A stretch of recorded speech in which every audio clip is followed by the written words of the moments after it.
ನಮ್ಮ ಹೆಮ್ಮೆಯ ಪ್ರಧಾನಮಂತ್ರಿ ನರೇಂದ್ರ ಮೋದಿಜಿಯವರು ಈ ದೇಶದಲ್ಲಿರ್ತಕ್ಕಂಥ ಎಲ್ಲ ಸಮುದಾಯ ಎಲ್ಲ ವರ್ಗಗಳಿಗೆ ನ್ಯಾಯವನ್ನ ಕೊಡಬೇಕು, ಶೋಷಿತ ಪೀಡಿತ ಜನಾಂಗಕ್ಕೆ ಒಂದು ಧ್ವನಿಯಾಗಿ ಸರ್ಕಾರ ಕೆಲಸ ಮಾಡಬೇಕು. ಪ್ರಧಾನಮಂತ್ರಿಗಳು ಯಾವಾಗಲೂ ಕೂಡ ಒಂದು ಮಾತನ್ನು ಹೇಳ್ತಾ ಇರ್ತಾರೆ, ನಾನು ಈ ದೇಶದ ಪ್ರಧಾನಮಂತ್ರಿ ಅಲ್ಲ, ಒಬ್ಬ ಪ್ರಧಾನ ಸೇವಕನಾಗಿ ದೇಶದ ಸೇವೆಯನ್ನು ಮಾಡ್ತಿದ್ದೇನೆ ಅನ್ನೋ ಮಾತನ್ನ ಪ್ರಧಾನಮಂತ್ರಿ ನರೇಂದ್ರ ಮೋದಿಜಿಯವರು ಯಾವಾಗಲೂ ಕೂಡ ಹೇಳ್ತಾ ಇರ್ತಾರೆ. ಅಂದ್ರೆ ಮಾತನಾಡೋದು ಒಂದು ಕಡೆ, ಏನು ಮಾತನಾಡೋದಕ್ಕಿಂತ ಹೆಚ್ಚಾಗಿ ಮಾಡಿ ತೋರಿಸ್ತಾ ಇರ್ತಕ್ಕಂಥದ್ದು ನಮ್ಮ ಹೆಮ್ಮೆಯ ಪ್ರಧಾನಮಂತ್ರಿ ನರೇಂದ್ರ ಮೋದಿಜಿಯವರು. ಈ ರೀತಿ ಒಂದು ದೂರದೃಷ್ಟಿ ಇಟ್ಕೊಂಡು ಇವತ್ತು ಎಲ್ಲ ಸಮುದಾಯಗಳನ್ನು ಕೂಡ ಮೇಲೆತ್ತಕ್ಕಂಥ ಕೆಲಸ ಆಗಬೇಕು.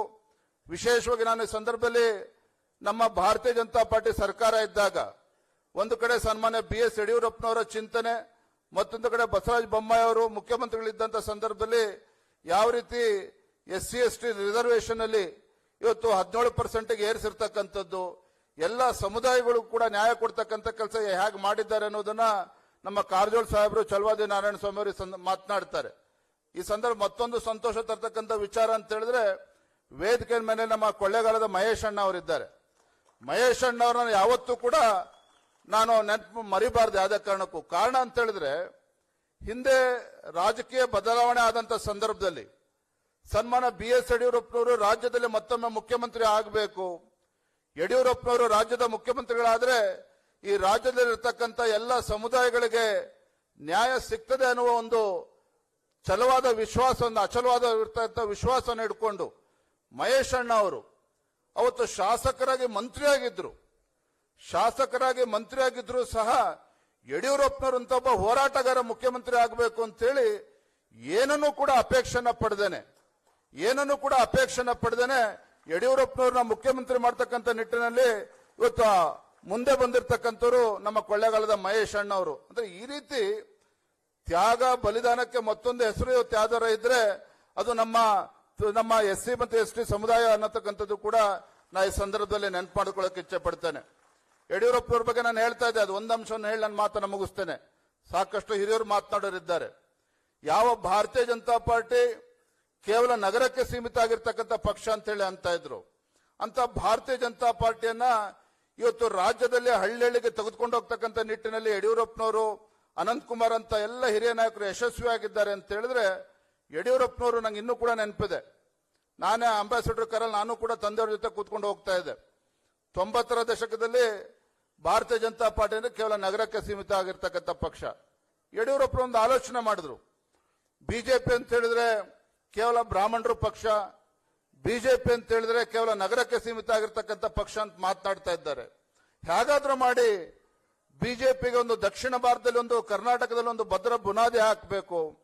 ಇವತ್ತು ಎಲ್ಲಾ ಸಮುದಾಯಗಳನ್ನು ಕೂಡ ವಿಶ್ವಾಸಕ್ಕೆ ತೆಗೆದುಕೊಂಡು ನಾವೇನು ಇನ್ಕ್ಲೂಸಿವ್ ಪೊಲಿಟಿಕ್ಸ್ ಅಂತ ಮಾತನಾಡ್ತೇವೆ, ಎಲ್ಲ ಸಮುದಾಯದ ನಾಯಕರನ್ನ ಗುರುತಿಸಬೇಕು ಅಂತೇಳಿ ನನ್ನನ್ನು ಕೂಡ ಕಾರಲ್ಲಿ ಕೂರಿಸ್ಕೊಂಡಿದ್ರು. ಅವತ್ತು ಯಡಿಯೂರಪ್ಪನವರು ತಂದೆಯವ್ರ ಜೊತೆಲಿ ಸೀದಾ ಅಂಬಾಸಿಡರ್ ಕಾರು CKR 45 ನಿಮ್ಗೆಲ್ಲ ಗೊತ್ತಿದೆ, ಸೀದಾ ಇದೆ ನೆಲಮಂಗಲದಲ್ಲಿ ಒಂದು ಮನೆ ಕರ್ಕೊಂಡೋದ್ರು. ನನಗೆ ಯಾರು ಅಂತನೂ ಕೂಡ ಗೊತ್ತಿಲ್ಲ. ಅಲ್ಲೊಬ್ರು ಹಿರಿಯರನ್ನ ಮಾತಾಡಿಸಿ ಅವ್ರ ಮನೇಲಿ ಕೂತ್ಕೊಂಡು 1 ಗಂಟೆಗಳ ಕಾಲ ಯಡಿಯೂರಪ್ಪನವ್ರ ಜೊತೆ ಅವರನ್ನ ಕನ್ವಿನ್ಸ್ ಮಾಡ್ತಕ್ಕಂಥ ಪ್ರಯತ್ನ ಮಾಡಿದ್ರು.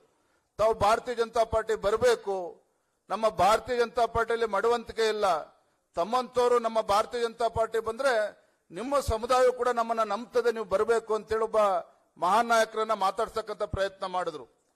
ಅವ್ರನ್ನ ಮಾತಾಡಿಸಿ ತಂದೆಯವ್ರು ಬಂದು ಕಾರಲ್ಲಿ ಕುತ್ಕೊಂಡ್ರು. ನಾನು ಕೇಳಿದೆ, ಅಲ್ಲಣ್ಣ ಇಷ್ಟೊಂದವ್ರಿಗೆ ಬಲವಂತ ಮಾಡ್ತಿದ್ರಲ್ಲ ಯಾರವರು ಅಂತ ಕೇಳಿದೆ ನಾನು. ಅವಾಗ ಯಡಿಯೂರಪ್ಪನವ್ರು ಹೇಳಿದ್ರು, ತಂದೆಯವ್ರು ಹೇಳಿದ್ರು, ಆ ಪುಣ್ಯಾತ್ಮ ಯಾರು ಅಲ್ಲ, ಅವರು ಶೋಷಿತ ಸಮುದಾಯದ ಧ್ವನಿ ಆಗಿರ್ತಕ್ಕಂಥ LG ಹಾವನೂರ್ ಅವರು. LG ಹಾವನೂರ್ ಅಂತವ್ರನ್ನ ಗುರುತು ಮಾಡಿ ಇವತ್ತು ಭಾರತೀಯ ಜನತಾ ಪಾರ್ಟಿ ಕರ್ಕೊಂಡ್ ಬಂದಿರ್ತಕ್ಕಂಥ ಸನ್ಮಾನ್ಯ ಯಡಿಯೂರಪ್ಪನವರು. ವೈರಾಮ್ ಕೃಷ್ಣ ಅಂತವರು ಒಬ್ಬ ಹಿರಿಯ ನಾಯಕರು, ನಮ್ಮ ಸಮುದಾಯದ ಒಂದು ಧ್ವನಿ ಆಗಿರ್ತಕ್ಕಂಥವ್ರು. ವೈರಾಮ್ ಕೃಷ್ಣ ಅಂತವ್ರನ್ನ ಗುರುತಿಸಿ ಭಾರತೀಯ ಜನತಾ ಪಾರ್ಟಿ ಕರ್ಕೊಂಡು ಬಂದಿರತಕ್ಕಂಥವ್ರು ಸನ್ಮಾನ್ಯ ಯಡಿಯೂರಪ್ಪನವರು. ಅದೇ ರೀತಿ ನಮ್ಮ ಅಂಬೇಡ್ಕರ್ ಮೆಡಿಕಲ್ ಕಾಲೇಜ್ L ಶಿವಲಿಂಗಯ್ಯನವರು ಅಂತ ಒಬ್ಬ ನಾಯಕರನ್ನು ಕೂಡ ಗುರುತಿಸಿ ಇವತ್ತು ಭಾರತೀಯ ಜನತಾ ಪಾರ್ಟಿ ಕರ್ಕೊಂಡ್ಬಂದು, ಇದೆಲ್ಲದರ ಪರಿಣಾಮವಾಗಿ ಒಂದು ಕಡೆ ಯಡಿಯೂರಪ್ಪನವರ ಹೋರಾಟ, ಹಿರಿಯರ ಒಂದು ಶ್ರಮ, ರಾಜ್ಯದಲ್ಲಿರ್ತಕ್ಕಂಥ ಲಕ್ಷಾಂತರ ಕಾರ್ಯಕರ್ತರ ಒಂದು ಪರಿಶ್ರಮದ ಫಲವಾಗಿ ಇವತ್ತು ಭಾರತೀಯ ಜನತಾ ಪಾರ್ಟಿ ಅಂತ ಹೇಳಿದ್ರೆ ನಮ್ಮ ಕಾರಜೋಳ ಅಂತ ಸಾಹೇಬರು ಕೂಡ ಇವತ್ತು ರಾಜ್ಯದಲ್ಲಿ ಉಪಮುಖ್ಯಮಂತ್ರಿಗಳಾಗಿದ್ದಾರೆ. ಚಲವಾದಿ ನಾರಾಯಣ ಸ್ವಾಮಿ ಅಂತವರು ಇವತ್ತು ರಾಜ್ಯದಲ್ಲಿ ಇವತ್ತು ವಿಪಕ್ಷ ನಾಯಕರಾಗಿದ್ದಾರೆ. ರಮೇಶ್ ಜಿಗಜಿಣಿಗೆ ಅಂತೂ ಕೇಂದ್ರದ ಸಚಿವರಾಗಿ ಇವತ್ತು ಸೇವೆ ಮಾಡೋದಕ್ಕೆ ಅವಕಾಶ ಸಿಕ್ಕಿದೆ. ಅಷ್ಟೇ ಅಲ್ಲ, ನರೇಂದ್ರ ಮೋದಿಜಿಯವರ ಕ್ಯಾಬಿನೆಟ್ನಲ್ಲಿ 12ಕ್ಕೂ ಹೆಚ್ಚು ಇವತ್ತು ಕೇಂದ್ರದ ಸಚಿವರು ಇವತ್ತು ಪರಿಷ್ಠ ಜಾತಿ ಪರಿಷ್ಠ ಪಂಗಡಕ್ಕೆ ಸೇರಿರ್ತಕ್ಕಂಥ ಸಚಿವರು ಕೇಂದ್ರದಲ್ಲಿ ಇರ್ತಕ್ಕಂಥದ್ದು.